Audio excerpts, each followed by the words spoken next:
All right. Welcome to another episode of the Chefpreneur podcast. I'm your host, Chef Andre Sinahosa. I am so excited to have my guest on today. And it's really, really special that she's here and can't wait to dive into her story. And if you've been tuning in every Tuesday to this podcast, we go live with an interview with our guests at 1 o'clock Eastern every Tuesday.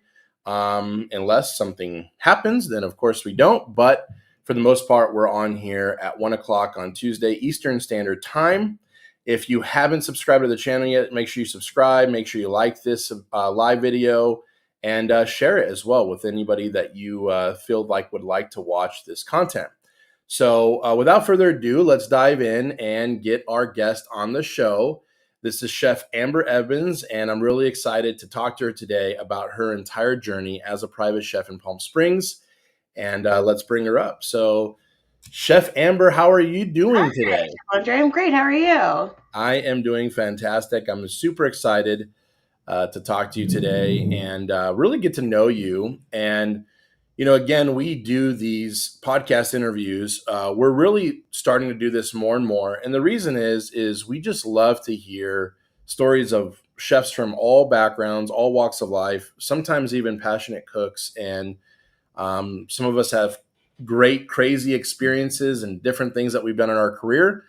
And sometimes we're home cooks and we're just passionate about food. So, but I know you have a pretty awesome pedigree. I was reading all of your information that you sent us and was actually very impressed. So, first question is, can you just share a little bit about your career and a little bit about your background? Oh man. Again, thanks for having me. I love talking. So my culinary journey started probably around 2010, 2011, because I was a musician. I loved music. My dream was to join either the London Philharmonic or, an orchestra like that did a lot of movie scores. But unfortunately, I thought to myself, could I live gig to gig? No. And I love music so much. Do I really want to make money off of this passion of mine? No. What's something else I enjoy doing? I love cooking. My dad was kind of the chef of the family. He's from Virginia. And his mom taught him how to cook. So it was definitely in the family. So I thought, you know what? I'll go to culinary school. And I went to the San Diego Culinary Institute, which unfortunately now has closed. Yes. But I went there and it changed my life. It was one of the most challenging things ever. I was so used to just being good at the stuff that I liked. Like with music, I was excellent. I was principal bassist for multiple orchestras, principal violist. And so to go to culinary school and be like, holy shit, I do not know how to truss a chicken. Like, what is happening? It was rough, but it was a lot of fun. I graduated from culinary school and immediately started working in San Diego. And from there, I was like, I want to do something more with this. I don't have kids. I'm not married. I don't have a mortgage. Why am I just at home still? So I packed it up and I started doing seasonal work, which definitely put my career on a fast track. I first went to Glacier National Park in northern Montana. After that, I went to Mammoth Lakes to the Mammoth Ski Resort. After that, I spent a season at a privately owned country club in Virgins, Vermont. And then I ended up going back to Mammoth for 6 years, where I went from salad station at a hotel restaurant to the sous chef of one of the fine dining restaurants that the mountain owns. So I spent 6 years there. COVID hit. Restaurants were going to be opening in California outside for the winter time. Realizing nobody would want to eat their bacon wrapped elk chops in the blizzard, I was like, I think it's time to go. I had my boyfriend, now husband at the time, and I was like, listen, we just met. I'm a gal on a mission. I'm going to go. You are more than welcome to come with me if you want to. He was like, wherever you go, I go. Perfect. Oh, that's cool. And we ended up moving to Palm Springs, California, where I am now. And I've been here since 2020. I've helped to open up a few restaurants as the either sous chef, executive sous chef. Um, and then I hit a wall, a very bad wall that I Mm, know a lot of us chefs have hit at one point where our health just kind of starts going downhill. I was stressed, I was overworked. Um, I figured I was doing the right thing. I mean, as awful as this sounds, I got COVID and I went to work every single day because as a chef, unless you're dead or in jail, you go to work. So I'm thinking I'm doing the right thing. I'm being strong. No, I was literally killing myself. So, wow. um, long story short, which I'm sure we'll get to the long story long, I had to make some life choices. And it was kind of made for me. I was abruptly let go from a job that I really loved. And that was kind of the deciding factor of like, I need to change things. My Mm, identity was tied into my employment. I didn't even know how to dress myself because I worked for 60 plus hours a week. So then how do I dress the rest of the time? How do I not eat over a trash can? How do I feed myself? Like I didn't know these things. So I had to get therapy. I got a nutritionist, I got an awesome fitness wow. coach, both of which work specifically with chefs, and I can totally share that information later. Um, and my life made a full 180 and I got into private chef work and it's been a dream. Wow. So That's so awesome. that's the long story short. No, I love it. I love it. There's a couple things there that really have stuck out to me a little bit. First of all, I do believe that a lot of people in this industry, again, they're really stressed out, they're overworked, and we're so passionate about what we do, and we don't realize that it's like our mind is so powerful in what we're doing, and we're putting so much focus and attention. And then sometimes I wouldn't say necessarily it's too late. I know there's people that it's too late for when they realize, oh my gosh, my body can't take any more of this, Mhm. right? Or my mentality can't take any more of this, right? This is something that I think really has hit our industry over time. I think it's probably been like this for years, but again, we think that it's just normal, and it is Yeah, normal, it but is it's not a normal. good normal. It's not a good Mhm. normal, right? So, um, tell me a little bit more about what I another thing that caught me my eye too is that, like, you were talking about eating over a trash can. I and about that you went to work with COVID. So, whatever, if we get some haters in the comments of saying whatever, but they don't understand that chef life, that we Yes. we have this mindset. And I won't, this interview is really not about me, but just a quick story from me. I was literally telling this to our Bible study the other night of just a testimony of how God has been good in my life is when I was in Chicago working at Indian Lakes Resort. It was actually my internship, and then I stayed there after it. I got promoted like full time, and I was working the line at Sedona Grill, which is like their upscale steakhouse. Mhm. And I was just feeling so sick in my stomach, like around my belt line. It was a lot of pain and going crazy. And um, I was like, okay, is it gas? Is it, not to be gross, Mhm. but it's like a gas. I'm like Yeah. constipated, all those things. And it just got worse and worse. And I was going to work, and then I'd come home and I'd throw up in the shower, and then I started throwing up bits of blood, and I couldn't control my bowel movements, and I would still go to work. In fact, my executive chef was a German chef. Mhm. Shout out Chef Klaus Lauder. We love you. But, he was a great guy, but, he's a German chef. And it was kind of like, if you're like alive, you come to work, right? I mean, Yep. that's how it is. And I was like puking in the trash can. Not only would I eat over one, but I was like puking into it, right? Yeah. And then trying to go back to work. And he was kind of like, it was pretty bad when he was like, chef, I think you need to go to like the hospital or the doctor. Mhm. Like, yeah, probably need to do that. And anyway, yeah, it was ended up being a ruptured appendix. Oh my So my gosh. appendix ruptured, and that's a whole nother story of literally God healed me. I still have my appendix in today. That's a whole nother story. But I prayed over it, and after overnight in the hospital, like the infection was gone. It was a miracle, to be honest. But Wow. I just wanted to share that. It was like, I completely know where you're coming from as Yeah. far as like, well, I don't feel good, and you just got to kind of make it work, right? Mhm. And so, with that being said, it's funny because as you made the transition, and like you were saying, Chef, you had a coach and someone to help you with kind of the mental part of it. Again, your Mhm. physical part. It sounds like some nutrition and things like that. Um, do you feel like, because again, there is pros and cons of our chef mentality when we go start working for ourselves, Mhm. right? And doing like our own thing. Do you feel like a lot of that transferred from like your hard work ethic for working for someone else and being that chef to then being like ferocious in your own kind of business? Did you feel like it transferred, or do you feel like for some reason you did you give less input or more output? I'm sorry, or tell us a little bit about like the transfer from you working that grind to then like kind of grinding for yourself. Yes, the grind is still absolutely there, but the grind now has boundaries, which I was never good at in a work Yeah. sense. Wow. I, for me, I am such a, I wouldn't say a yes man as much as a, I will, if I can't do it, I will find someone who can help you. Like I'm in the yes industry. I want to make it happen. I want to make it work. And that's what I think a lot of my success came from, because people could count on me. If I couldn't do it myself, I'm going to find someone who can either show me how to do it so I can do it for you, or I'm going to point you in the right direction to somebody. Always. Yeah. It's never no.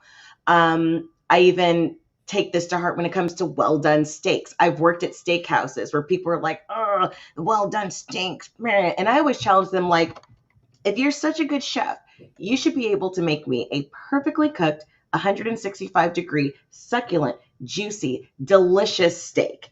If your only way of achieving that is overcooking it and disrespecting it, you don't get to be on my line. I only want A+ chefs that can make food, and that includes well done steak. So I figured out how to make the perfect well done steak. I now have boundaries when it comes to my work. I am learning how to say no to things that no longer serve me. I'm learning how to take things off of my plate. I don't have a structured day off, which Yeah. is kind of the workaholic's dream come true. I work when work needs to get done. Um, I grind. I still grind. And it's lovely because it's not always for somebody else, but it is for me. What I have Mhm. started doing is clocking my hours just to keep myself honest. I have a little app on my phone that's basically a stopwatch, and I clock my hours. When I see that I'm getting up to those 50s and 60s, I can tell myself, listen, you're done. Today you don't have to do anything. Those emails can wait till tomorrow. You don't have to find that product today. It's okay. And a lot of it is just being okay with not working, because, if there's time to lean, there's time to clean. There's a lot of leaning when you work for yourself. And it's scary sometimes because it's like, oh, something needs to get done. So I absolutely still grind in a more healthy fashion. I like that. And a lot of the grind includes taking care of myself. A part of my grind is meal prepping for myself. A lot of my grind is taking my vitamins. Um, That's Going cool. to the gym, which I've been really bad about lately, but going to the gym is a part of my grind. It's a part of my business because I'm my employee and I need to take care of myself in order to do what I need to do. So, yes, the grind is very much still there. Well, thank you for that. Actually, that really inspires me, Chef. I appreciate that because I felt a little convicted there at times, right? So our personal chef business does really well. Dinner with a Chef in San Diego, and I have a great team. Chef Daniel, shout out to Chef Daniel, my executive chef. He's amazing, and he really manages that company. And I do payroll and things. That's 3 to 4 hours a week. Now in Chefpreneur, I spend a ridiculous amount of time, Mhm. coaching and helping, and I love it. Like I feel like it's like my calling, right? But I felt a little convicted there in a good way because the same thing with me, right? I have been known to make excuses on my health, and I've realized to come to fruition, and I've realized that I don't know if I was aware of, because of our kind of again chef mentality, Mhm. we can we could just work and not think about us, Yep. right? Yep. And then when we do, like we said, it becomes sometimes a little bit like not too little too late, but a little delayed, right? Like whoopsie Yes. daisy, probably should have done that. And Yep. I think that this also just really helps to encourage a lot of us to know that as chefs, because again, we have this mindset where it's just grind, grind, grind, grind, grind. that we can actually say no. And I love what you said, because so when I'm coaching chefs, I always kind of quote Thomas Jefferson. A lot of chefs want to be their own boss. They want freedom. They want to set their own schedule. They want to have, the day off when they want the day off and things like that. But he said, with great freedom comes great responsibility, Yeah. right? And so, if we're not responsible enough to say it, and that's why I'm saying I'm actually really inspired by you right now, is like you're looking at your health as, well, in order to steward even my business and the work I do, I have to steward myself, right? I Yeah. have to actually take care of it. And So, and can I uh, just tie in two things you've said is just like you were saying, it's so easy for us to put ourselves on the back burner. I had to do some like psychological gymnastics on this because I'm the same way. We've all had those moments where, we have those magical 2 days off from work. When do we actually cook for ourselves? We don't. We'll dip beef jerky and hummus before we actually eat actual food yeah, because we're not doing it for the guest. So I now have to treat myself like the guest. The guest needs to drink a gallon of water a day. The guest needs to get at least a 20-minute walk in a day. The guest mm, needs to eat X amount of protein daily, or the guest won't be happy. So I talk myself into being my own guest. And that is like the I only love way it. I can take care of myself. Like the guest needs water, so I need to drink water.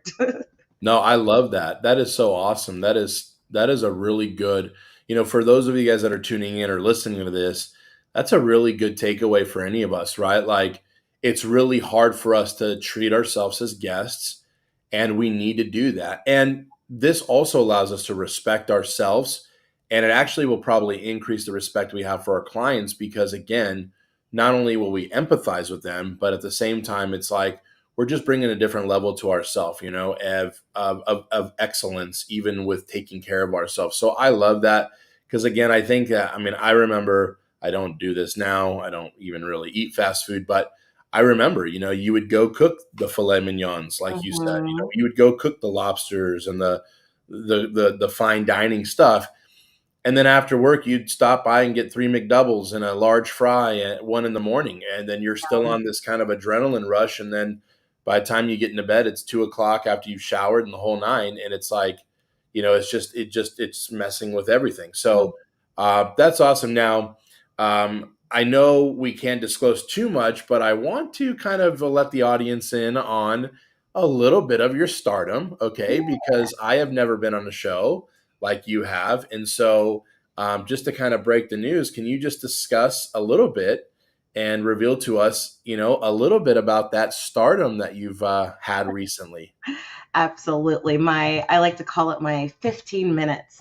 So yes, I was on Hell's Kitchen season 23, our current season that we're in. And it's really funny, my story of getting onto there because people are always very confused.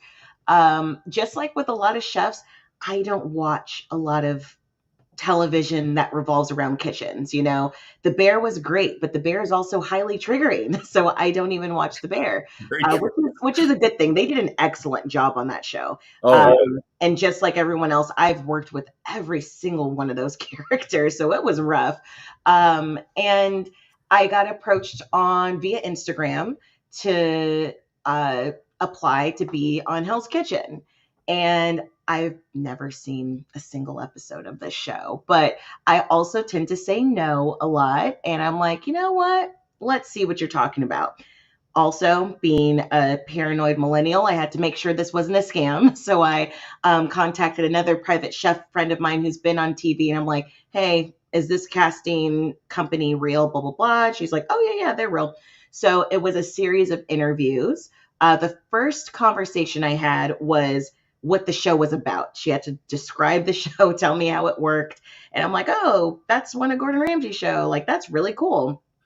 A series of interviews with casting agents, production agents, the executive producers, a psych evaluation, a private investigator, and then you send photos of your work.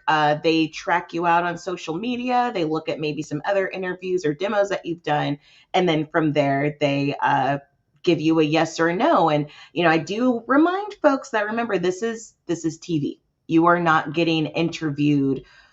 Essentially, you are getting interviewed for a job, but it is not your standard Yeah. kitchen job. You are getting interviewed to be on an entertaining show called Hell's Kitchen.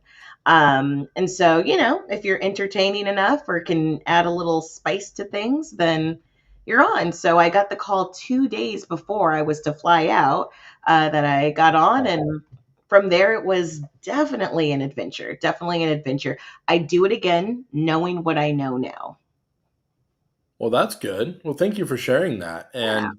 And, obviously, it's really difficult sometimes for us to understand that as we're watching these shows too, and as people are viewing these shows, like you said, it's like you just see what they want you to see. Yeah. You see the drama, you see the comedy, you see the high level moments Mhm. and the funny moments and the feel good moments. And then you see the ones where you're like, oh my God, I feel so bad for that person, right? Yeah. And then there's like 98% other stuff in between, right? That Yeah, nobody like, sees, right? that first 60-minute episode was like a 16-hour filming day. So you can only imagine what was not put into the show. It was 16 hours of filming and lots of direction. It's a very large production, and the production team is freaking amazing. Everyone was amazing. Gordon Ramsay is amazing. He is so funny. I think that if he wasn't a chef, he absolutely could be a comedian. Yeah, that's great. I actually had a chef I worked with at a Ritz in Chicago that used to work with him in London, Mhm, and he says, he was, this was very much, now I wouldn't say like way before he was on TV because mhm, he was still a little bit of a bad boy on some news, no, mhm, like back in the day. But he said he worked with them and he would really, really, he pushed people really to their limit to see if he could not necessarily break them, but see if mhm, they would really withstand the pressure. And after he kind of like had, now this was again working in his restaurant, this was mhm. not part of a production, but once you would pass that kind of threshold, um, my buddy told me like, he kind of like, he doesn't become your best friend, but kind of like he really opens up and Oh, yeah. he went out to a pub with them and like had a brew with them. And like, it was very different than what you would see Yes. as like the bad boy that you see Oh, type yeah. At of the things. end of the day, he wants people there who want to be there, whether it is one of his restaurants, whether it is in his restaurant group admin, or even on the show. At the end of the day, that part is very real. If you don't want to be there, even, he knows if you don't want to be there, you will not be there anymore. He's not, and which I completely respect and I love, because I'm the same way too. I'm not going to force you to be somewhere where you don't want to be. If you don't want to be here, these are all the exits. I will hold your hand and show them all to you, so you Yeah, don't feel like you're forced to be here. So that aspect of him is still very true, still very real, inside, outside of TV. I love it. I love it. Well, thank you for sharing with us. So again, I'm just very flattered that I don't care if it is 15 minutes or not, a little 15-minute star here with me. And what an honor and it's such a blessing. So thank you so much, Chef, for opening up about your amazing journey. And I really think that, again, a lot of us can relate. What I'd like to do is kind of flip the script Mhm. and see if there's any interviewing that you want to do with me, anything that Yeah, you want to discuss with me. So want to give you the floor. And again, just to remind everybody, like, we really do these interviews really because we love to get to know chefs and their journey. And we have so many backgrounds, so many different things, and so many walks of life that we come from. And our common denominator is we love cooking, we're passionate about food, and we're chefs.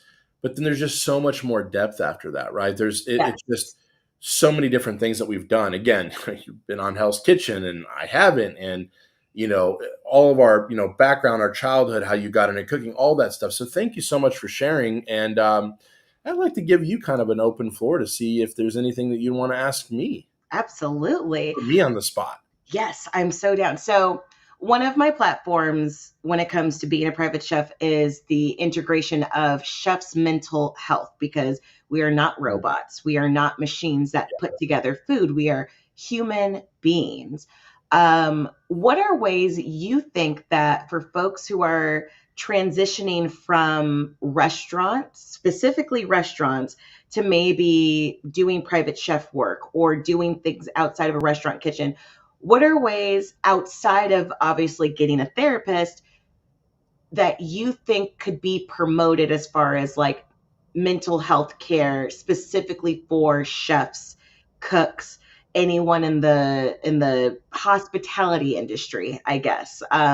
What are some things that you either wish you saw were promoted Mm. more, either if that's lifestyle changes or resources or just, being less of an asshole when people are sick? Yeah, no.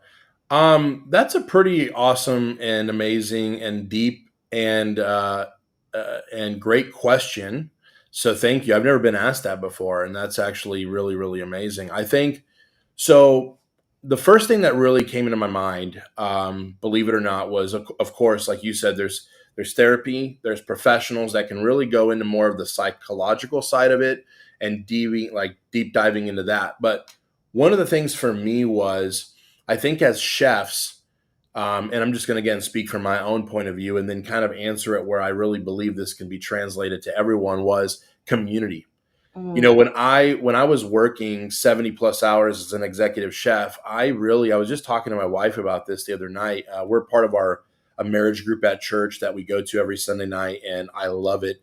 And we were talking about that, and I was like, I would see the servers and the waiters more than my family and my wife. I would see, and again, this is, I'm just got to speak real and speak from the heart. I saw, sometimes some of the servers and waitresses would be, they kind of hit on you and flirt with you as the chef, and clients as well, like, oh, let me get a picture with the chef, and I was like, to be honest, a lot of times I'm like, I need to get to work, right? Like, I mean, yeah. but I mean, as far as the guests go, you want to give them pictures and stuff, but I would see those people more than my own family, Yeah. right? And I couldn't really go to, I'm a believer. I have faith in the Lord, and I really never went to church because I couldn't. I was either doing a brunch on Sunday, or I was, it was always something. And until I really transitioned, I started to really find a community. And I'm not saying that, people have to go to church and be a believer and all that. I'm just saying finding a community of people around you that can support and just listen to you. I think one of the things is people in the industry, they feel all these emotions, they get really stressed out, Mm, really maxed out. And then they kind of feel like they have nobody else to talk to. Because if they go yeah. talk to another chef, they can relate.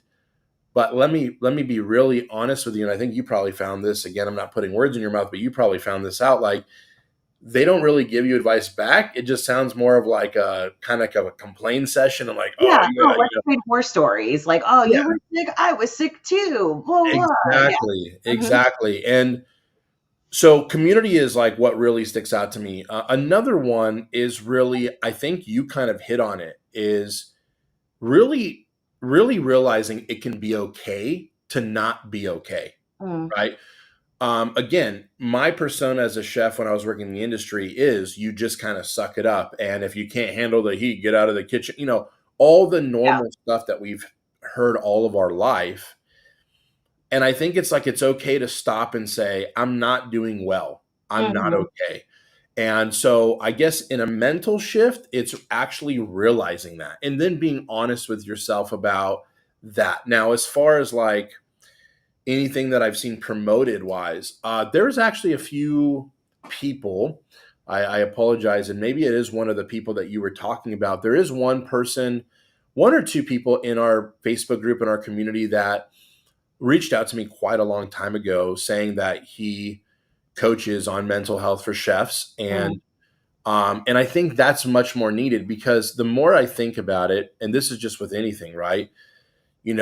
You can hire a business coach and you can have all types of businesses and they can give you some general advice, but hiring a business coach on a specific industry or a specific niche of a business mm, is another thing. And I think that mental health and even therapies and counselors and people that you can talk to, you can go to therapists and really find some of the problems that you face are obviously can be really spoken out and worked through.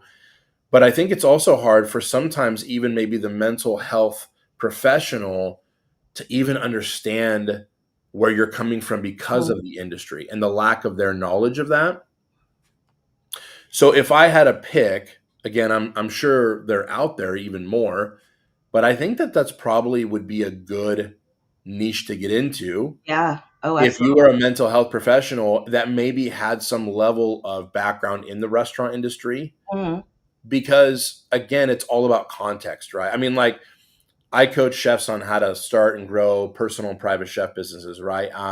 We get people, hey, I'm doing this food truck, and I'm like, I don't coach on that. Now, can I give you advice and really probably give you some things that move the needle? Mhm. Yes, probably, but I'm not an expert. I'm not. That's not my game, right? And I think it's like so the same in the mental health field. I think that that could be probably something that could be further out in the marketplace. Mhm. And then again, like the top two things outside of that for me would be community and kind of shifting your mindset, like it's okay to not be okay, because that's the first step of everything, really. I mean, that's if you realize that, then you can't end up resolving the issue, right? So Yeah. does that answer your question a little Absolutely, bit? and I was gonna say those 3 things are kind of like the trifecta because, like, I think that it's so easy for us to get community within the industry, but like you said, it ends up being a war story situation, and but then at the same time, it's difficult to mentally connect with folks who aren't in the industry because they don't get our dark sense of humor. They don't understand these things. So you feel like I have to keep it here. But it's like, you don't. It's okay to admit that you're kind of fucked up, dude. Like, it's okay. We all Yeah, are. Like, yeah, only a maniac would go to a place where they're constantly getting burned and cut and go back the next day. So yeah, it's okay to admit that you're not okay. Get those mental health resources and the physical ones. I is it okay if I name drop like some folks who are actually really great with this and they're yes, a great please, resource. So yeah, I please, can honestly say my life was saved by the Real Chefs movement. You can find them on Instagram as well as Facebook. But the Real Chefs movement, they are a couple that are currently in Australia, and Taryn is the fitness coach. He himself was an executive chef for the longest, and his wife, who worked front of house, is a nutritionist. They only specifically work with chefs. They understand it. They get it. They're both excellent at what they do. Um, my views of body movement and feeding myself were in shambles. And since meeting them and meeting this awesome community of other chefs who were in the same boat of like, I hate eating. What do I do? They're mm, not like, well, you need to eat. It's like, you know what? Eating's tough. How about we do some snacking instead? Let's figure out some nutrient dense snackings. You hate exercise? Okay, then let's bump up your steps every day. Do you think during your lunch break, instead of sitting on that milk crate, you could maybe park a little further and go to your car real quick and come back? So they get it. They get that chefs are different. They get that our schedules are different. They get that our mentality towards ourselves are different. And you're also placed in this community with other chefs who are tired of being sick and tired. yeah. So those resources that like specifically help chefs are so amazing and needed. And it's okay to not be okay and to reach out. No, I love that. And you said it's called The Real Chefs Movement. the Real Chefs Movement. I was actually trying to pull it up. And I think I'm honestly thinking that might be the gentleman that is in our group. I could be wrong. Um, He specializes in fitness and his wife does the nutrition aspect of it. And oh, cool. Okay. yeah, Awesome. Yeah. No, listen, that highly is, recommend. If you ever see those quotes floating around, guys, it's not fake. They're like, I'm weird about like coaches sometimes, but when you find a good one, you find a good one. yeah, no, 100%. And I think that's also like what this is platform is about, is like just really encouraging people and promoting that. So I'll have my team put that in the notes actually below as Yeah. well to a link Yeah, to. highly recommend. Even just one conversation with them is like it's like talking to someone that it's like, "Oh my gosh, you fucking get it." Like, Yeah, they you know get you. They get you. it. Yeah, they get you. They get Yeah, you. Yeah. it's amazing. Awesome. I Well, have thank you another for sharing. question for Yes, you, if that's okay. of course. So, like you mentioned, we kind of grazed by it, but we're both thinking it having something outside of the kitchen that you like to do, something that doesn't have to do with cooking. What is your thing? What is your either weird thing, fun thing, Ooh. or expensive hobby that is not food, kitchen, business related? Wow, that's a tough one because that's like my life. But that's a good question. Let's see. Let's see here. I mean, we have a big family, so we have five beautiful daughters. I love to be there. I would probably say our connect group Hmm. is, which is like what we call like our Bible studies or life groups at our church. We love getting together with people. It is called food and fellowship, so I don't even know if that counts as separate from It food counts. and It business. Okay, but I really love encouraging people and just being around people and counts. having a good time. Let's see, maybe an oddball one. I'm trying to think. I love golf. I don't play it Okay. as much as I'd like. Actually, maybe I should really make an effort to play maybe a couple times a Yeah. month. I really enjoy it. It really helps to just calm that down. And then if I can let out a little bit of an unknown about me, I like to smoke a good cigar every once in a Mm. while. Big same. Big same. Yeah, I'm not like every week type of person. Although if I had great company, I probably would be. Mhm. But when I moved to Georgia, we have this deck, and it's just a different vibe than San Diego, right? I mean, San Mhm. Diego's beautiful, but again, in the fall right now, we were talking before the show, it's kind of crisp. And, uh, Mhm. Brock, who's the co-founder of Chefpreneur, and my partner and the founder of Sue, he, like we'll get together, we'll sit on the deck, we'll do a little stogie, and we'll talk business, we'll talk life, or people come over. And I found it very relaxing, Yeah. almost like a, I don't even know if I don't even know if Zen is the right word because I really don't know exactly what Zen means. That's how pathetic I am. But I would say that like I do. I like a good cigar. I like playing golf. If I do a cigar and play golf at the same time, I'm Ooh, living the dream there. there you go. But I really do love spending time with my wife and my family. That's something, and other people in our church and our community. I just like being around people. So I don't know if that was like the lame answer No, or if that no, no, was, that's not lame at all. It's what you genuinely like to do outside the kitchen, so it's definitely not lame at all. okay, that's good. Yeah. So, I mean, I've racked my brain like, all right, if God didn't call me to be a chef and then a personal chef and then now kind of a coach, like, I kind of don't know what I would do. Like, to be honest, like I was built for this, but again, there's definitely things, and there's times I'll be, just to give everybody a heads up, like, yes, Chef Andres is here for you. I love you. I coach people. I love what I do. But there's days where I don't want to do any of it. Yeah, There's days where I just want to say, I'm going to watch Happy Gilmore yeah, and have fun and be with my wife or whatever, or just hang out and just have a blast. So, yeah, I hope that answers your question. absolutely. For me, I like building Legos, and Ooh, I'm that's another one. I love Legos too. Legos are so awesome. They're so expensive. She's like, Oh my God. From the but they're beginning. kind of worth it. It's like, They well, are. I spend $200 on this Concord build. Yeah, why Yeah. not? Yeah, no, they're fun and they are quite expensive. Actually, it brings up a childhood story. I mean, I've been again in church. I'm not just trying to bring up church all the time, but I grew up I grew up very close to our old church when I was young called World Harvest Christian Center. It doesn't exist anymore. It was in San Diego, and right next door, like in the same strip mall, was Toys R Us. And there was always a smell when you walked into Toys R Us, like Mhm. I don't know if anybody has that nostalgia, but then they would put like you walk in and like on the first aisle there was like the Legos, and I remember the big pirate ship back in the day, and it was like $99.99, and like of course that was like my mind was blown like way out of reach, like that's way too expensive. And now I'll go to Target or you'll go to Walmart and you'll see these Legos, and I'm like, how is this little box $40? Yeah. What is Oh going yeah. on? So, but that's really cool. Legos. Okay. Yeah, Awesome. Legos are awesome. Someone who struggles with anxiety and depression, like Legos, having something that's not work related to kind of focus on. I'm still building something beautiful from raw ingredients with my hands.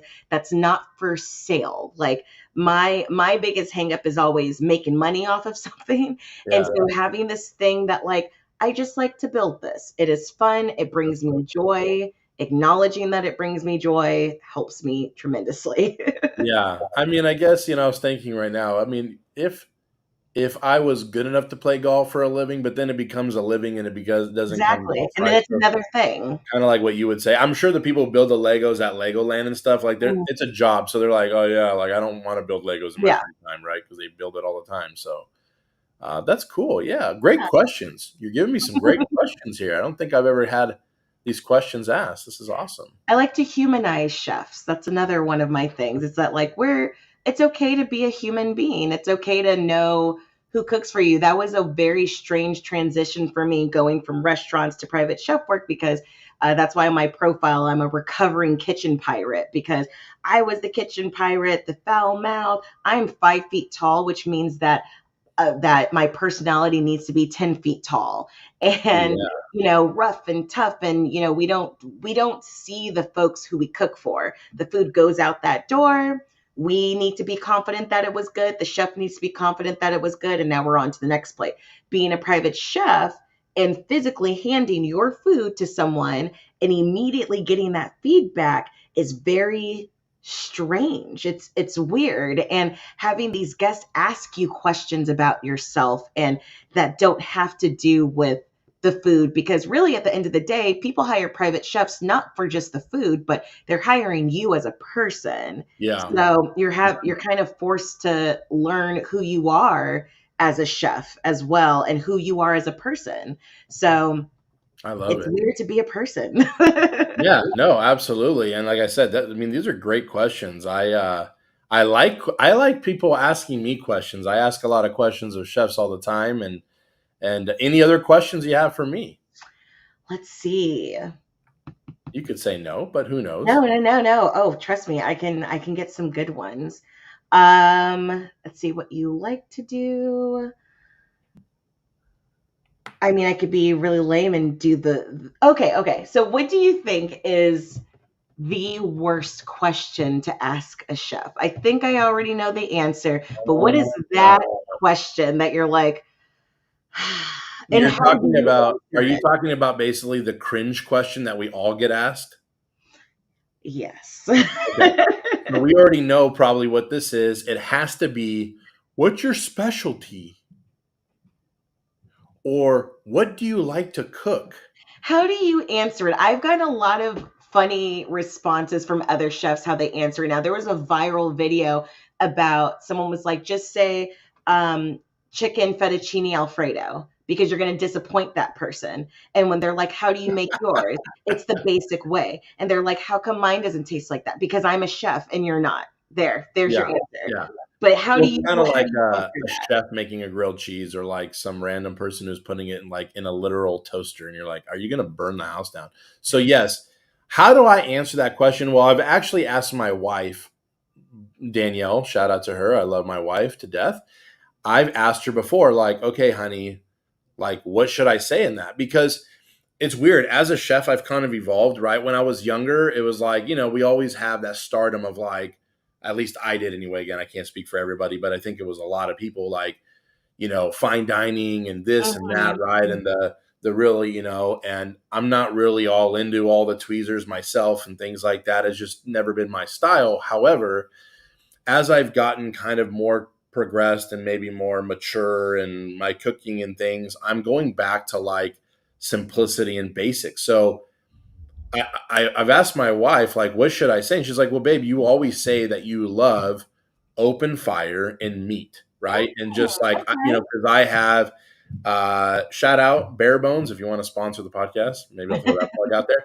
But I have an amazing Bare Bones grill, which is like it could be like a fire pit or a grill, and it's Nice. very rustic. You know, you can hang meat, and it's really Mhm. cool. But if you look at it from a perspective of like, I think it's more of the enjoyment of the whole thing. It's not just like I just like standing over a hot fire cooking meat, although I do. It's like getting the wood fire going. It's like getting it going, getting the coals perfect, Mhm. seasoning the meat, just, dry brining it with some salt or whatever, like just some really good sea salt.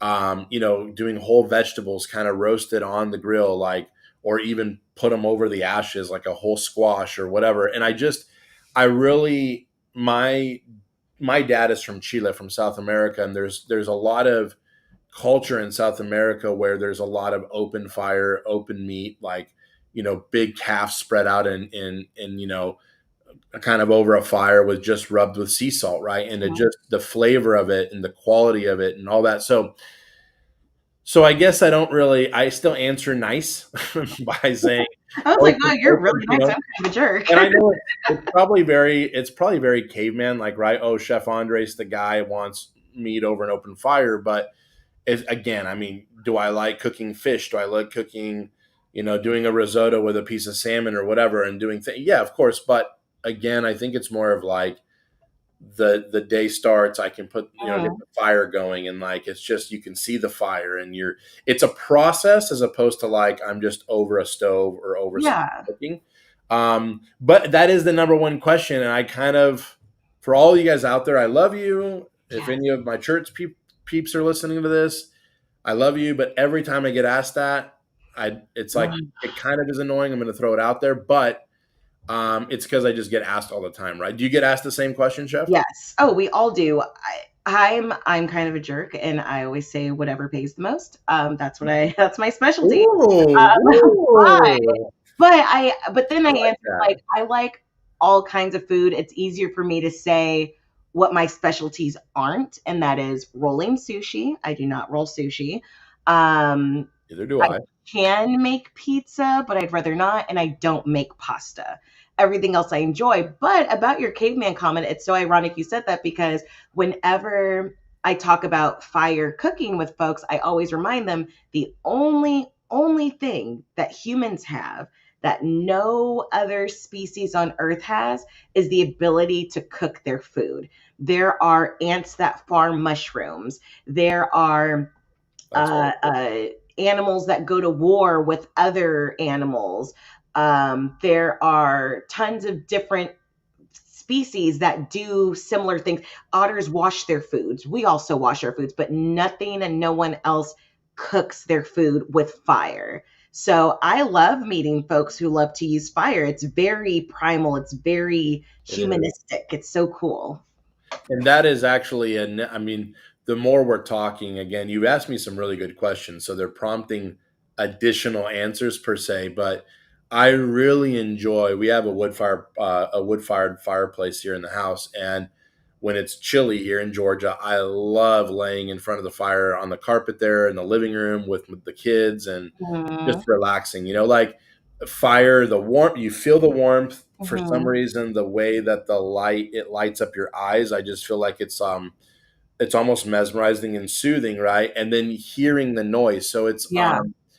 again, I think that when God said, "Let there be kind of fire for us to like keep warm and things," like I just feel like it's a very overall experience that just Yeah. calms you The down. smell, the The sounds, the smell, the sight. sound, Yeah. the way it hits your eyes again, and then again, you're literally feeling the warmth, right? Mhm. So it's just kind of soothing the soul, and then it's like, well, if I'm already going to experience that, I might as well put a slab of beef on, I right? mean, why not? Like, why not, right? So, well, awesome, Chef, man, you asked some great questions, and I just want to say, as we wrap up here, just thank you for being on the show Thank today. you. I really, really had a great time, and I'd like you to make a plug for yourself. I mean, is there, you know, how can we support you as well in your journey as a private chef in Palm Springs? Let us know how people can get in contact with you. Give us the whole thing.